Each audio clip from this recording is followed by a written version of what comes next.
యేసుక్రీస్తు ప్రభువారి యొక్క మరణ పునరుత్థానాలు అయిపోయిన 300 సంవత్సరాలకే ప్రపంచములో ఆరిన నేల మీద అధికారికంగా ఉన్నటువంటి ఒకే భావజాలం క్రైస్తవ భావజాలం. ఆ భావజాలాన్ని తిరిగి బిస్కెట్ వేసింది. దేవుని గ్రంథం ప్రజల చేతికి అందించాలి అన్నటువంటి ఉద్యమం టిండేల్ గారు చేయటం, టిండేల్ గారితో సహా ఎంతోమంది, ఒకరే కాదు, ఒక్కరి పేరు చెప్తే సరిపోదు. ఆ తర్వాత మెల్లిమెల్లిగా ఆ ఉద్యమం ఉధృతం అవటం, దేవుని రాజ్యము తిరిగి ఒకసారి ఉద్యమ రూపంలో రావటం, మన దేశానికి రావటం. విత్తనము చల్లి పడుకున్న తర్వాత నువ్వు ఏం చేసేదేమీ లేదు. నువ్వు వెళ్ళి అక్కడ ఏదో పెద్దగా చేసేదేమి ఉండదు. విత్తనము తన పని తాను చేసుకుంటూ పోతుంది. విత్తనము మొలుస్తుంది, మహావృక్షం అవుతుంది. ఎలా అవుతుంది? ప్రియమైనటువంటి దేవుని సంఘమా, దేవుని వాక్యము చాలా స్పష్టంగా మనతో కొన్ని మాటలు ఈరోజు మాట్లాడుతూ ఉంది. మనము దేనికి, ఎలాంటి సువార్తను నమ్ముతున్నాం, మనము ఎలాంటి యేసు ప్రభువును నమ్ముతున్నాం, మనము ఎలాంటి యేసు ప్రభువు స్థాపించినటువంటి రాజ్యములో జీవించాలని ఆశపడుతున్నాం అన్న విషయాన్ని నేను ఈరోజు ప్రస్తావించి ముగిస్తాను. ఒకానొక సమయంలో మార్కు సువార్త 12వ అధ్యాయం 28వ వచనం కనుక చూసినట్లయితే, ఒక శాస్త్రి వచ్చి ప్రభువుతో అడుగుతాడు, మరి యేసు ప్రభువా, బాగానే ఉంది యేసు, నువ్వు మంచిగానే అన్ని బోధిస్తున్నావు, కానీ మరి అన్నింటిలోనూ ప్రధానమైన ఆజ్ఞ ఏది అని అడిగాడు. 29వ వచనంలో యేసు ప్రభు అంటాడు, అందుకు యేసు ప్రధానమైనది ఏదనగా, ఓ ఇశ్రాయేలు వినుము, మన దేవుడైన ప్రభువు అద్వితీయ ప్రభువు.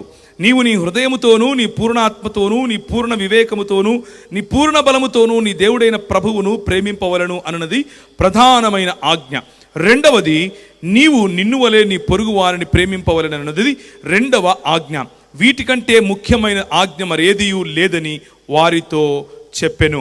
అందుకు ఈయనకు అర్థమైపోయింది, ఈ శాస్త్రికి ఏమంటున్నాడు, పూర్ణ హృదయముతోనూ, పూర్ణ వివేకముతోనూ, పూర్ణ బలముతోనూ ఆయనను ప్రేమించుటయు, ఒకడు తన్నువలే తన పొరుగు వారిని ప్రేమించుటయు సర్వాంగ హోమముల కంటెను బలుల కంటెను అధికమని ఆయనతో చెప్పెను. అతడు వివేకముగా ఉత్తరమునిచ్చనని యేసు గ్రహించి, నీవు దేవుని రాజ్యమునకు దూరముగా లేవని అతనితో చెప్పెను. ఈ సంభాషణ అంతటికీ సారాంశం ఏమిటి? యేసు ప్రభు ఏం చెప్తున్నాడు? మనం సంభాషణ అంతా గుర్తుంచుకుంటాం, సారాంశాన్ని మాత్రం మర్చిపోతాం. ఏమంటున్నాడు? నీవు దేవుని రాజ్యమునకు దూరంగా లేవు అని అంటున్నాడు.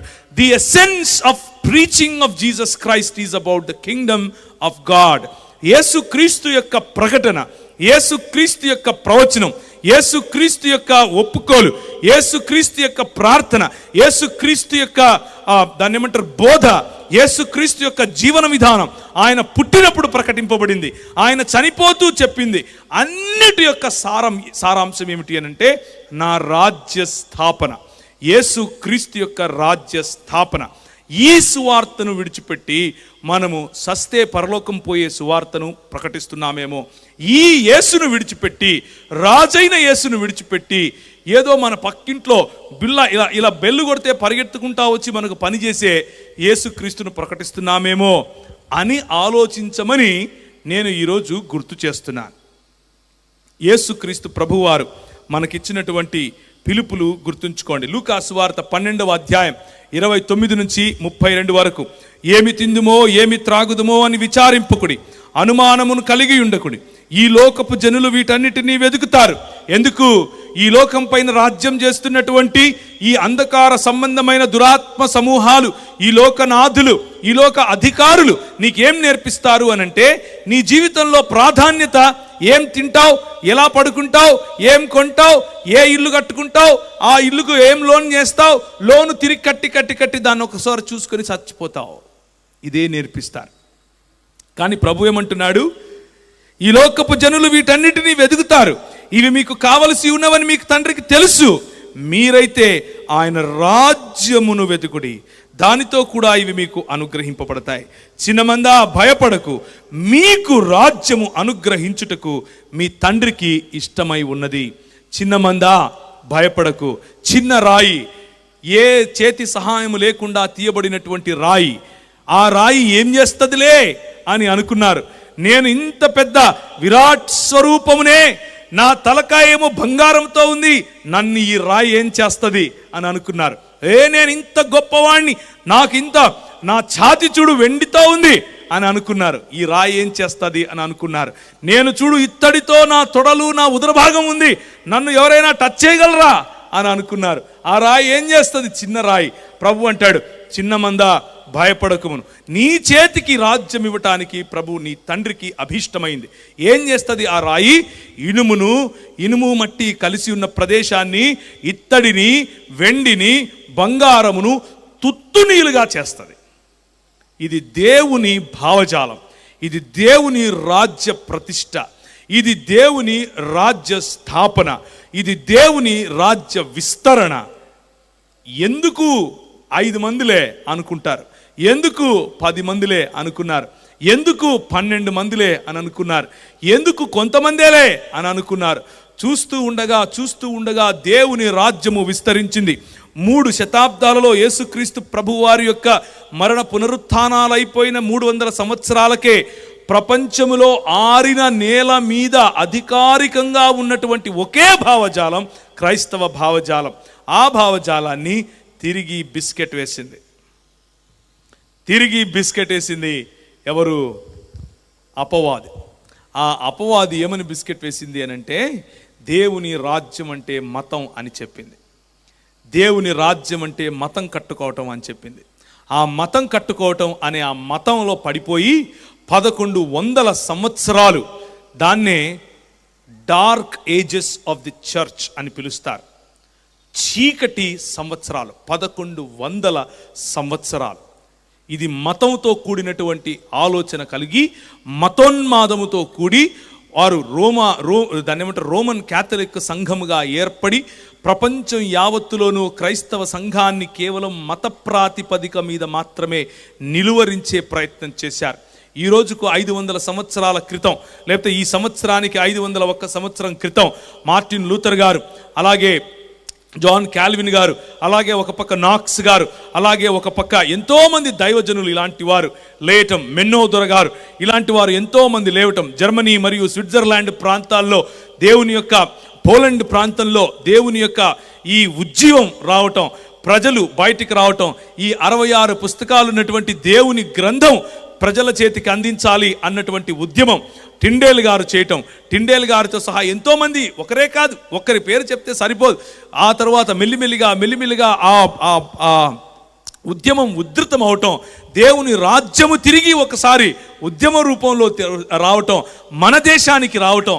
గత 250 చిల్లర సంవత్సరాల క్రితం మన దేశంలోనికి, 250 కాదు 300 పైగానే, యాక్చువల్గా చెప్పాలి అని అంటే 1510లోనే క్రైస్తవ్యం మన దేశానికి రావటం.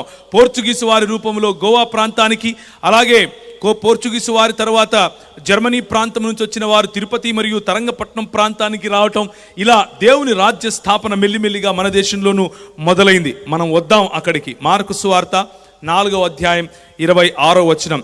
మరియు ఆయన ఒక మనుష్యుడు భూమిలో విత్తనము చల్లి రాత్రింబగళ్ళు నిద్రపోవచ్చు మేల్కొనుచు ఉండగా వానికి తెలియని రీతిగా ఆ విత్తనము మొలిచి పెరిగినట్లే దేవుని రాజ్యం ఉన్నది. చిన్న రాయిలే ఏం చేస్తుంది, 5 మందేలే ఏం చేస్తారు, 10 మందేలే ఏం చేస్తారు అని అనుకున్నారు. దేవుని రాజ్యము చిన్న విత్తనము చల్లి పడుకున్న తర్వాత నువ్వు ఏం చేసేదేమీ లేదు. నువ్వు వెళ్ళి అక్కడ ఏదో పెద్దగా చేసేదేముండదు. విత్తనము తన పని తాను చేసుకుంటూ పోతుంది. విత్తనము మొలుస్తుంది, మహావృక్షం అవుతుంది. ఎలా అవుతుంది? మరియు ఆయన ఇట్లనెను, దేవుని రాజ్యమును ఎలా పోలుస్తాం? 31వ వచనం. అది ఆవగింజను పోలి ఉన్నది. ఆవగింజ భూమిలో విత్తబడినప్పుడు భూమి మీదనున్న విత్తనములన్నిటికంటే చిన్నదే గాని విత్తబడిన తరువాత అది మొలిచి ఎదిగి కూర మొక్కలన్నిటికంటే పెద్దదై గొప్ప కొమ్మలు వేయును. కనుక ఆకాశ పక్షులు దాని నీడను నివసింపగలవు అని చెప్తున్నారు. ప్రభు చాలా స్పష్టంగా తన రాజ్యమును గురించి మాట్లాడుతున్నాడు. మీకు తక్కువ మంది కనిపిస్తారు, మీకు ఒక గింజే కనిపిస్తుంది, కానీ నేను దాని యొక్క సారాంశం చూస్తున్నాను, నేను దాని భవిష్యత్తును చూస్తున్నాను. ఏ చేతి సహాయము లేకుండా తొలచబడినటువంటి రాయి చిన్నదిగా నీకు కనిపించవచ్చు, కానీ దానియేలు నువ్వు చెప్పు రాజైన నెబుకద్నెజరుకు, నీ రాజ్యము పోతుంది, నీ తర్వాత వచ్చేవాడి రాజ్యము పోతుంది, ఆ తరువాత వచ్చే రాజ్యాలు అన్నీ పోతాయి.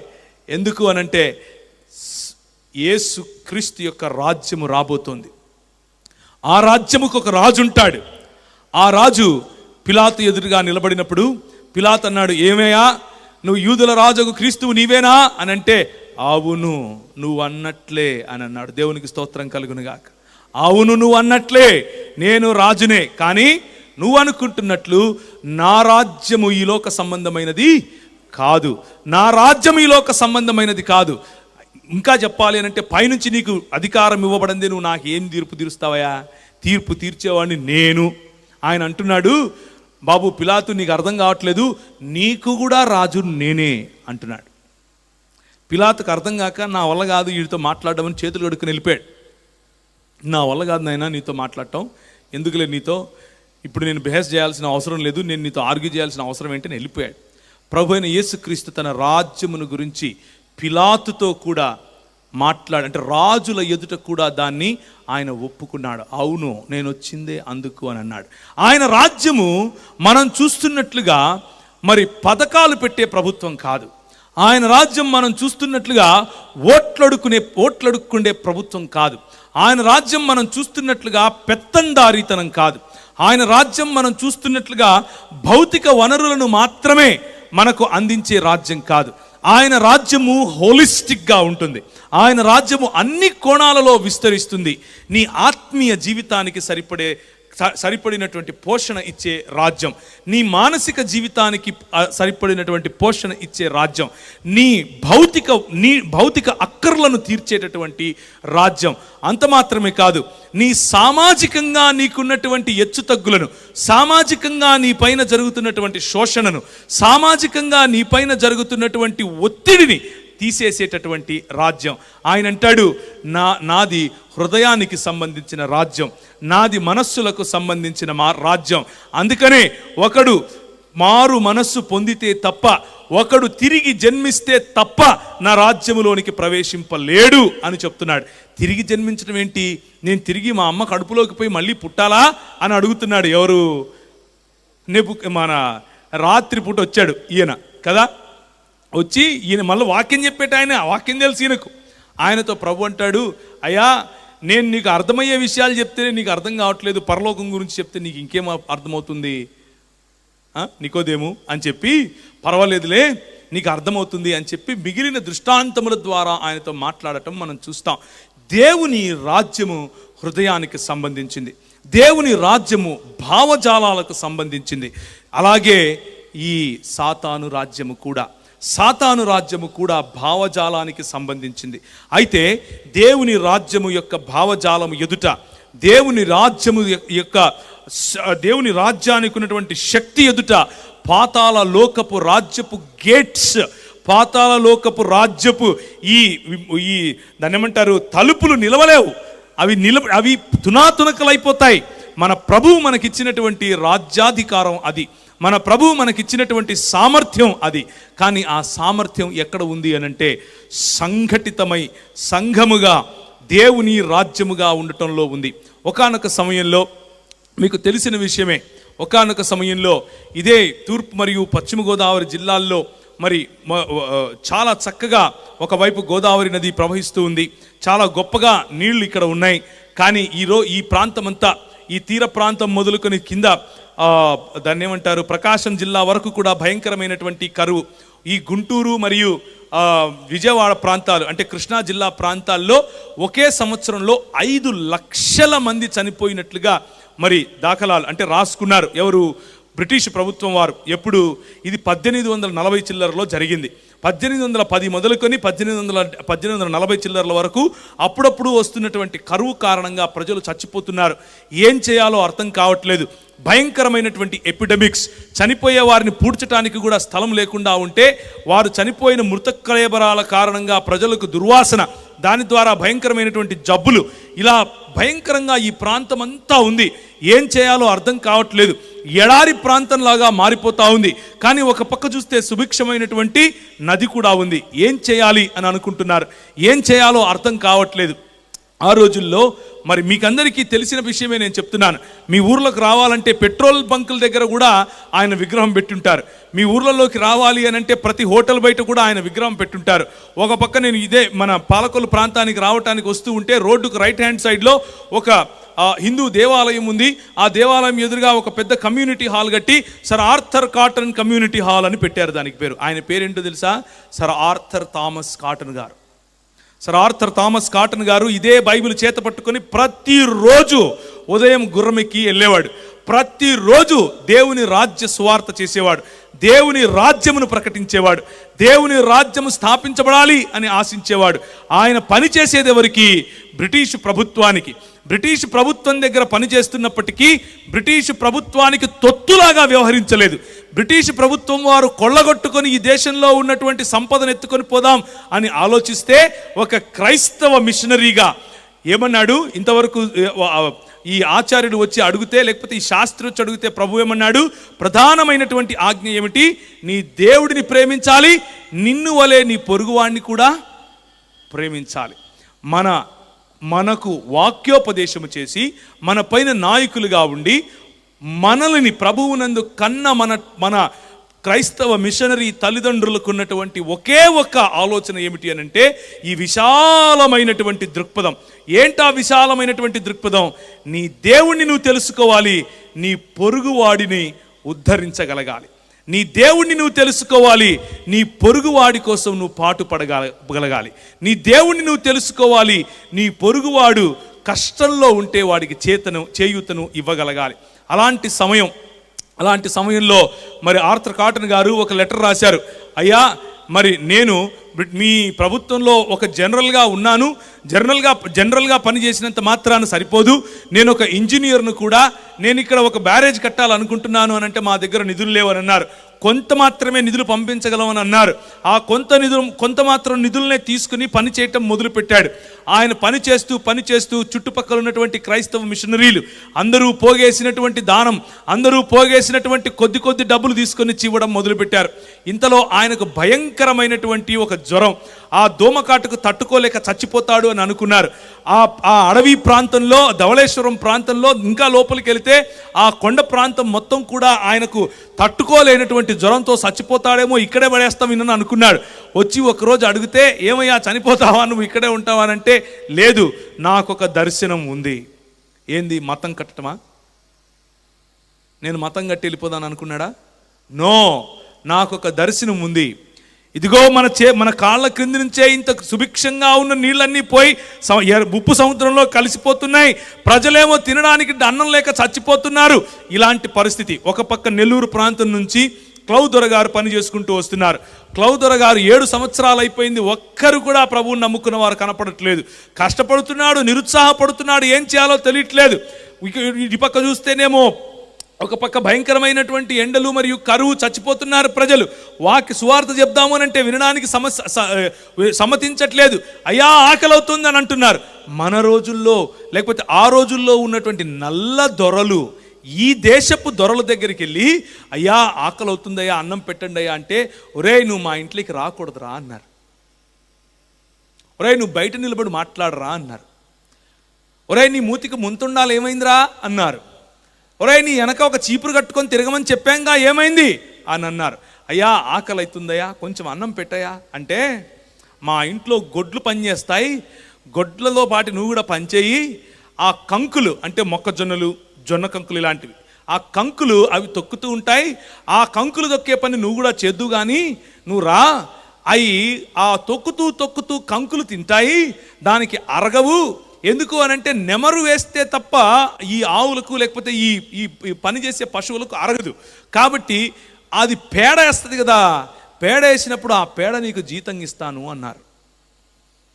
ఇది మన పితరులకు ఈ దేశంలో వచ్చినటువంటి జీతం, కష్టానికి వచ్చినటువంటి జీతం. నువ్వు రాకూడదన్నారు, నువ్వు దాసునివన్నారు, నువ్వు దస్యునివన్నారు, నువ్వు మ్లేచ్చుడివని పిలిచారు, బయటుండ్రా అన్నారు. కానీ ఒకవైపు మిషనరీ తల్లిదండ్రులు పనిచేస్తున్నారు.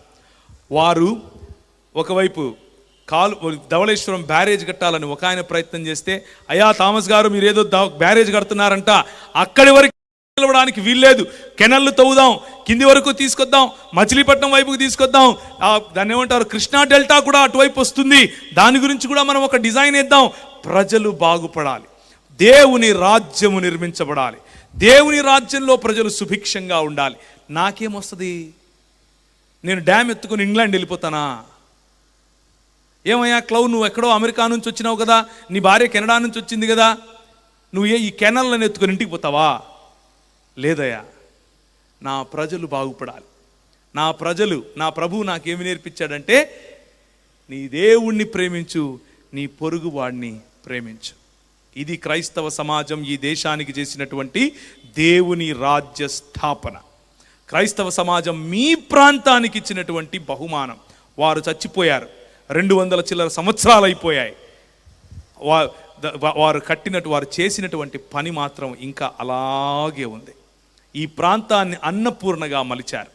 ఈ ప్రాంతంలో ఆకలవుతోంది, అన్నం పెట్టు అనడానికి అవసరం లేకుండా దేశానికి అన్నం పెట్టే ప్రాంతంగా చేశారు. ఎలా సాధ్యం? 66 పుస్తకాలు ఉన్నటువంటి దేవుని గ్రంథం, దేవుని రాజ్యము అన్నటువంటి ఆలోచన, దేవుని రాజ్యము అన్నటువంటి విశాలమైనటువంటి దృక్పథం. చచ్చిపోతే పరలోకం పోతావా అనే సంకుచితమైన ఆలోచన కాదు. అది ఉంది, అది ఎలాగూ పోతాం, కానీ అది మాత్రమే మన గురి కాదు. నీ రాజ్యం వచ్చునుగాక అన్నది మన గురి. నీ రాజ్యము రావాలి అన్నటువంటి ఆలోచన. ఈరోజు మనకు ఫ్యాషన్ అయిపోయింది. ఏంటి ఫ్యాషన్? ఏంట్రా అబ్బాయి, 10వ తరగతి పాస్ అయ్యావా? పాస్ అయ్యానండి. సంకలో బైబిల్ ఎట్టేసుకుని వెళ్ళిపోరా. ఎందుకు చదువు అంతా నీకు? సంకలో బైబిల్ ఎట్టేసుకుని చదువు సంధ్య అవసరం లేదు, ఇక వెళ్ళిపో. ఏం చేస్తావు? మతం కట్టేద్దు. కానీ ప్రియమైనటువంటి క్రైస్తవ సంఘమా, మన పిలుపు మత ప్రాతిపదిక కాదు. మన పిలుపు దేవుని రాజ్య ప్రతినిధిగా ఉండటం, దేవుని యొక్క రాజ్యమును కట్టడం. దేవుని యొక్క రాజ్యములో కుల, మత, ప్రాంత, లింగ భేదములు ఉండవు. ప్రతి ఒక్కరిని ప్రేమించగలిగినటువంటి మనస్సు, ప్రతి ఒక్కరిని ఆదరించగలిగినటువంటి మనస్సు, ప్రతి ఒక్కరి కోసం ప్రార్థించగలిగినటువంటి మనస్సు. ఒక ఆమె పాటలు పాడెత్తుంది, వేలాది నదులంతా విస్తార తైలం తీసుకొచ్చే నా యేసు ప్రభువా, ఓ యేసయ్యా, నీకు నేను నా గర్భఫలములో ఉన్న జ్యేష్ఠపుత్రుని ఇచ్చేద్దునా. ఎందుకు? తింటాడా ఆయన? చదువుతారా? మీకా గ్రంథం 6వ అధ్యాయం 8వ వచనం. 6 నుంచి చదవండి. మీకా గ్రంథము 6వ అధ్యాయము 6 నుంచి. ఎవరైనా గట్టి చదువుతారా? ఏమి తీసుకొని వచ్చి యెహోవాను దర్శించుదును, ఏమి తీసుకొని వచ్చి మహోన్నతుడైన దేవుని సన్నిధిని నమస్కారము చేయుదును, దహన బలులను 7 దూడలను అర్పించి దర్శించుదునా, వేల కొలది పొట్టేండ్లను, వేలాది నదులంత విస్తార తైలమును ఆయనకు సంతోషము కలుగజేయినా. ఇంతవరకు అంటున్నాడు కదా ఒక శాస్త్రి. ఏమంటున్నాడు? అమ్మా, దేవుణ్ణి ప్రేమించటము తన్ను వలె తన పొరుగు వాడిని ప్రేమించటం దహన బలుల కంటేను శ్రేష్టము, వేలాది నదులంత విస్తార తైలము కంటేను శ్రేష్టము. ఏది? ఆ ఒక్క మాటలో మొత్తం తేల్చేశాడు. ఇప్పుడు చదవండి ఏమంటున్నాడు? నేను ఏం తీసుకొచ్చి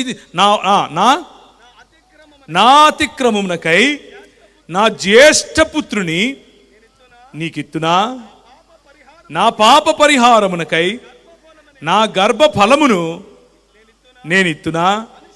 అప్పుడు ప్రభువు సమాధానం చెప్తున్నాడు. ఎందుకయ్యా పెద్ద పెద్ద మాటలు మాట్లాడేస్తున్నావు నువ్వు? మనుషుడా, ఏది ఉత్తమమో అది నీకు ముందే చెప్పాను కదా. నేను ఇన్ని సంవత్సరాల నుంచి ప్రవక్తలను పంపిస్తూనే ఉన్నాను, ఇన్ని సంవత్సరాల నుంచి నీతో మాట్లాడుతూనే ఉన్నాను. ఇంకా నువ్వు మతంలోనే ఉంటానంటావేంటి? ఇంకా నా కొడుకుని ఇవ్వాలనా, ఇంకా నా నదులు ఇవ్వాలనా, ఇంకా నా 10 రూపాయలు ఏమంటావా? ఏ ప్రభా, ఇది భక్తులకు ఉండేటటువంటి గుణం. ఏంటంటే భక్త కోటికి ఉండే గుణం, ప్రవ్వా నేను నీకు ఇది తీసుకొని వచ్చి ఇస్తాను, నువ్వు నాకేం చేస్తావు? నేను నీకు ఇది ఇస్తాను, నువ్వు నాకేం చేస్తావు? ఇది భక్తులకు ఉండేటటువంటి గోల. భక్త గోల ఏంటంటే, నేను నీకు ఏదో ఒకటి తీసుకొని వచ్చి ఇస్తే నువ్వు నాకేమిస్తావు? బిజినెస్ చేయాలా దేవునితో. దేవునితో ఏం చేయాలి? బిజినెస్ చేయాలి. ప్రభువా, నేను 30 రోజులు ఉపవాసం ఉంటాను, నువ్వు నాకు పెండ్లి చేయి. ప్రభువా నేను 40 రోజులు ఉపవాసం ఉంటాను, నన్ను 12వ తరగతి పాస్ చేయి. ఇవన్నీ కాదు నాయనా, మనుషుడా ఏం చేయమన్నాను? ఏది ఉత్తమమో అది మీకు ముందే చెప్పాను. న్యాయముగా నడుచుకొనుటయు, కనికరమును ప్రేమించుటయు, దీన మనస్సు కలిగి నీ దేవుని ఎదుట ప్రవర్తించుటయు. ఇంతే కదా నేను అడిగేది నిన్ను. ఈ మూడిటినే దేవుని రాజ్య పునాదులు అని పిలుస్తారు. దేవుని రాజ్య స్థాపనకు కావలసినటువంటి పునాదులు. దేవుని రాజ్య ప్రతినిధిగా నువ్వు వెళ్ళాలి అని అనుకుంటే నీకు ఉండవలసినటువంటి లక్షణం, ఇలాంటి లక్షణాలు ఉండే వాళ్ళను శిష్యులు అని పిలుస్తారు. ఏమని పిలుస్తారు? శిష్యులు అని పిలుస్తారు. భక్తులు అని పిలవరు. భక్తులు ఏం చేస్తారు అని అంటే, నా కొడుకు నిమ్మంటావా, నా నువ్వు నిమ్మంటావా, నా మాంసం ఇమ్మంటావా, నా ఇంట్లో పశువులు ఇమ్మంటావా, ఏమి ఇవ్వాలా, ఏమి ఇమ్మంటావు అంటే తీసుకునే వాళ్ళు కూడా ఏం తెస్తావు, ఫోటో తీసుకుంటే 5,000 ఇస్తావా, మీ ఇంటికి వస్తే 10,000 ఇస్తావా, నా ప్రోగ్రాం కోసం 20,000 ఇస్తావా, నేనేమి ఇవ్వాలా అని మీరు అడుగుతూనే ఉండండి. నువ్వు ఏమి ఇస్తావు అని వాళ్ళు అడుగుతూనే ఉంటారు. సూపర్గా ఉంటుంది మతం. దాన్నే ఏమంటారు? మతం అంటారు. ఇంతకంటే ఒలిచి ఏం చెప్పాలి నేను మీకు? ప్రభు అంటాడు, అది కాదు, న్యాయముగా నడుచుకొనుట, కనికరమును ప్రేమించుట, దీన మనస్సు కలిగి నీ దేవుని ఎదుట నడుచుకొనుట. న్యాయముగా నడుచుకోవటం అనంటే, ఒకడు భయంకరమైనటువంటి దాస్యత్వంలో మనుగుతున్నాడు, దాస్య శృంఖలాలలో ఉన్నాడు, వాడిని విడిపించటం న్యాయం. దేవునికి స్తోత్రం కలుగును గాక. ఒకడు భయంకరమైనటువంటి ఆకలిలో ఉన్నాడు, వాడు చచ్చిపోతున్నాడు, వాడి కోసం కాలువలు త్రవ్వైనా సరే, వాడి కోసం నదులను మళ్లించైనా సరే, వాడిని అట్టడుగు స్థానములో నుంచి బయటికి తీసుకొని వస్తాను. దేవుని రాజ్యం, కనికరమును ప్రేమించడం. దేవునికి స్తోత్రం కలుగును గాక. దేవుని ఎదుట దీన మనస్సు కలిగి ఉండటం. ఇంత గొప్ప నాయకత్వపు విలువలు కలిగి ఉన్నప్పటికీ ఎక్కడ కూడా వాళ్ళ సొంత రాజ్యాలు కట్టుకోకుండా ఉండటం, సొంత రాజ్యాలు కట్టుకోకుండా దేవుని రాజ్య నిర్మాణం చేయడం. ఈరోజు క్రైస్తవ్యం గురించి పౌలు ఎందుకు బాధపడుతున్నాడంటే, మీరు సొంత రాజ్యాలు కట్టుకుంటారని భయపడుతున్నాను అంటున్నాడు. అదే ఈరోజు జరుగుతోంది. ఆమోసు గ్రంథం, నేను ముగిస్తాను, నాకు తెలుసు నా సమయం అయిపోయింది, నేను ముగిస్తాను. ఆమోసు గ్రంథం 5వ అధ్యాయం 4వ వచనం గట్టి చదువుతారా? ఇశ్రాయేలీయులతో యెహోవా సెలవిచ్చుచున్నాడు, నన్ను ఆశ్రయించుడి, నన్ను మాత్రమే, నన్నే ఆశ్రయించండి. నన్ను ఆశ్రయిస్తే మీరు బ్రతుకుతారు. ఇంకా బేతేలును ఆశ్రయించొద్దు, గిల్గాలును ఆశ్రయించొద్దు, బెయేర్షెబాను ఆశ్రయించొద్దు. ఈ 3 మనకు ఉన్నటువంటి వీక్నెసెస్. ఒకవైపు బేతేలు, ఇంకొక వైపు గిల్గాలు, ఇంకొక వైపు బెయేర్షెబా. ఈ 3 వెనక 3 కథలు ఉన్నాయి. ఇప్పుడు గనక నేను కథలు చెప్తూ కూర్చున్నాను అని అంటే రాత్రి 2 అయిపోతుంది. కాబట్టి రేపు మాట్లాడుకుందాం వీటి గురించి. బేతేలు అనుభవం ఏమిటి, గిల్గాల్ అనుభవం ఏమిటి, అలాగే ఇంకొక అనుభవం ఏమిటి, బెయేర్షెబా అన్నటువంటి అనుభవం ఏమిటి. ఈ 3 దగ్గరికి ప్రభు ఎందుకు వెళ్ళొద్దంటున్నాడు? బేతేలు అనంటే నాకు గుర్తొచ్చినంతలో దేవుని యొక్క మందిరం కదా, మందిరం వెళ్ళొద్దంటాడేంటి దేవుడు? బేతేలును ఆశ్రయించొద్దు అంటున్నాడు. నాకు గుర్తొచ్చినంతలో దేవుణ్ణి ముఖాముఖిగా దేవదూతలు పైకి కిందికి రావటం యాకోబు చూసింది ఇక్కడే కదా, ఎందుకు దేవుడు వద్దంటున్నాడు? రేపు చూద్దాం. గిల్గాల్ ఏంటి? దేవుని యొక్క మహాద్భుతము చేసి అక్కడి నుంచి రాళ్ళు తీసుకొని వచ్చారు కదా వాళ్ళు. ఏంటి దేవుడు గిల్గాల్ను స్మరించొద్దంటాడు, గిల్గాల్ దగ్గరికి వెళ్ళొద్దంటాడు, గిల్గాల్ దగ్గరికి వద్దు మనం వెళ్ళి ఆరాధన చేయొద్దంటాడేంటి? గిల్గాల్ అంటే దేవుని యొక్క ఆ మహాశక్తి చూపించినటువంటి స్థలం కదా నాకు గుర్తున్నంతలో. రేపు చూద్దాం. బెయేర్షెబా ఏంటి? బెయేర్షెబా అంటే సమాధానంతో కూడినటువంటి ఒప్పందం చేసుకున్నారు కదా అక్కడ. ఈ సమాధానంతో కూడినటువంటి ఒప్పందం దేవుడు అక్కడికి వెళ్ళొద్దంటాడేంటి? దేవుని రాజ్యములో గిల్గాలుకు, బెయేర్షెబాకు, అలాగే మరి ఆ బేతేలుకు, వీటికి కాదు, నెహుష్టాన్లకు కాదు, అన్యాగ్నికి కాదు, దేవునికి మాత్రమే ప్రధాన స్థానం ఉంటుంది. ఆ విషయం రేపు చూస్తాం. కొద్ది నిమిషాలు నేను ముగిస్తాను. దేవుని వాక్యంలో ఒక 2-3 విషయాలు మాత్రమే ప్రస్తావించి, ప్రభు చిత్తమైతే మరి రేపు మనము మిగిలిన విషయాలను చూసుకునేందుకు ప్రయత్నం చేద్దాం. కనుక మనం ఇంతవరకు చూసాం. ఏమని చూసాం? విత్తబడిన తరువాత అది మొలిచి ఎదిగి కూర మొక్కలన్నిటికంటే పెద్దదై కొమ్మలు వేసి ఆకాశ పక్షులకు నీడనిచ్చే ఒక చిన్న విత్తనము లాంటిది దేవుని రాజ్యం. ఎవరి చేతి సహాయం లేకుండా తొలచబడినటువంటి చిన్న రాయి ఇంతింతై మహాపర్వతమై లోకములో ఉన్నటువంటి శక్తులను, అంధకార సంబంధమైన దురాత్మ సమూహాలను, అంధకార సంబంధమైనటువంటి ఈ లోకనాథులను, ఆలోచన సరళులను, ఆలోచన దృక్పథాలను, ఈ రాజ్యాలను తుత్తునీయులుగా పగలగొట్టేది దేవుని రాజ్యం. ఈరోజు ఇంటికి వెళ్ళటానికి ముందు ఒక్క మాట మీకు గుర్తు చేసి ముగిస్తాను. ఇదే 2వ కొరింథీయులకు రాసినటువంటి పత్రిక 10వ అధ్యాయం. అపోస్తులుడైన పౌలు కొరింథీ సంఘానికి రాసినటువంటి 2వ పత్రిక 10వ అధ్యాయం. 10వ అధ్యాయంలో ప్రభు 11వ అధ్యాయంలో మాట్లాడినటువంటి, లేకపోతే పౌలు ద్వారా మాట్లాడించినటువంటి మాటలకు 10వ అధ్యాయంలోనే ఇంకొక సూచనప్రాయమైనటువంటి మాటలు. అలాంటి అధికారమును సాతాను అంధకార శక్తులకు వ్యతిరేకముగా చేసేటటువంటి పోరాటమును గురించి చెప్తున్నాడు. 2వ వచనం, శరీరము ప్రకారము నడుచుకుని వారమని మమ్మును గూర్చి కొందరు అనుకునుచున్నారు కారా? అట్టివారి ఎడల నేను తెగించి కాఠిన్యము చూపవలనని తలంచుకొనుచున్నాను గాని నేను వచ్చినప్పుడు అట్లు కాఠిన్యము చూపకుండునట్లు చేయుడని నేను మిమ్మల్ని బతిమాలు కొనుచున్నాను. మేము శరీరధారులమై నడుచుకొనుచున్నను, శరీరము ప్రకారము యుద్ధము చేయము.